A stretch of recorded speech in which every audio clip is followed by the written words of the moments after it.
बड़े भाग मानुष तन पावा। ये मनुष्य जन्म बहुत मुश्किल से मिलता है। पता नहीं कितनी योनियां हम पार करके आते हैं, तब जाके ये मनुष्य जीवन मिलता है। अगर इस मनुष्य जीवन को हम जागते हुए व्यतीत करें तो हमें कभी कोई दुख और कष्ट अनुभव ही नहीं होगा। तो मैं अपने आप को धन्य समझती हूँ और मैं धन्यवाद करती हूँ मेरे माता पिता का, जिन्होंने मुझे स्वीकार किया और मुझे इस धरती पर लाने के लिए। मैं उनका बहुत बहुत बहुत शुक्रगुजार हूँ कि उन्होंने मुझे यहाँ आने के लिए और मुझे एक्सेप्ट किया। इसके लिए मैं बहुत उनकी शुक्रगुजार हूँ। दूसरा जीवन, कि मैं इस जीवन में जागते हुए किसकी क्या हेल्प कर सकती हूँ। तो मैं तो हेल्प नहीं करती, ये भगवान ने मुझे माध्यम बनाया है। और ये आते हैं, मतलब अगर मैं पूरा दिन इनको बाजरा भी डालती रहूँगी तो ये आते रहेंगे, और थोड़ा होता है तो ये लड़ते भी बहुत हैं।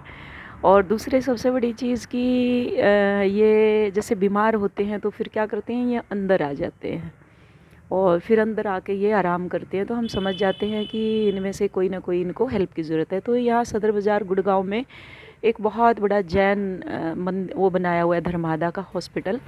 तो उसमें वो निःशुल्क इनको भर्ती करते हैं और वहाँ इनका ट्रीटमेंट बहुत अच्छे से होता है। उसके बाद वो फिर इनको फ्री कर देते हैं, रिलीज़ कर देते हैं। दूसरी चीज़ मैं ये कहना चाहूँगी कि जो लोग बोलते हैं कि कबूतर को खाना नहीं देना चाहिए, कोई एक जीव ऐसा नहीं है जो मनुष्य पर निर्भर नहीं करता। सब एक दूसरे से जुड़े हुए हैं। इवन कि ये कुत्ता है, ये स्ट्रीट डॉग है, इसको देखो, ये आराम से सो रहा है, इसको मालूम है मुझे रोटी मिल जाएगी। तो ये इसका खाना बहुत अच्छा है ये, और पकड़ भी सकता है। और कबूतर बहुत इजीली पकड़ में भी आ जाते हैं, सबको मालूम है।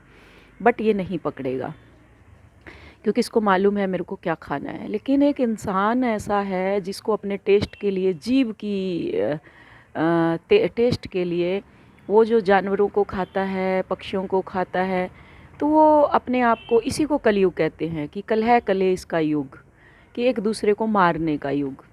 तो अभी हम एक एक्वेरियन एज में है। एक्वेरियन का मतलब होता है स्पिरिचुअलिटी और जागना।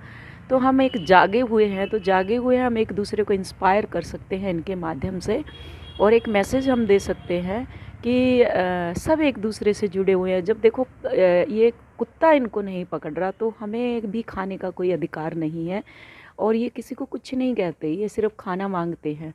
और भगवान ने मुझे माध्यम बनाया, मैं अपने आप को बहुत धन्य समझती हूँ।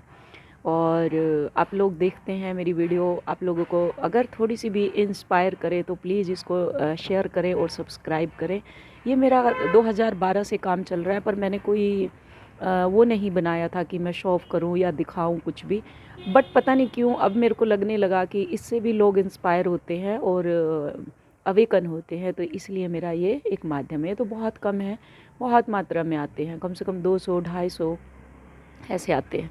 और यहाँ पे मैंने इनके लिए घोंसले भी बनाए हुए हैं, तो जिनमें ये बहुत अच्छे से रहते हैं। वो मैं फिर किसी वीडियो में दिखाऊंगी, जो घोंसले मैंने बनाए हुए हैं और लगाए हुए हैं दीवारों में, बहुत अच्छे से रहते हैं।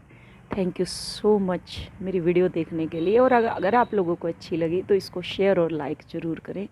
Thank you so much. ओम नमः शक्ति शिवाय।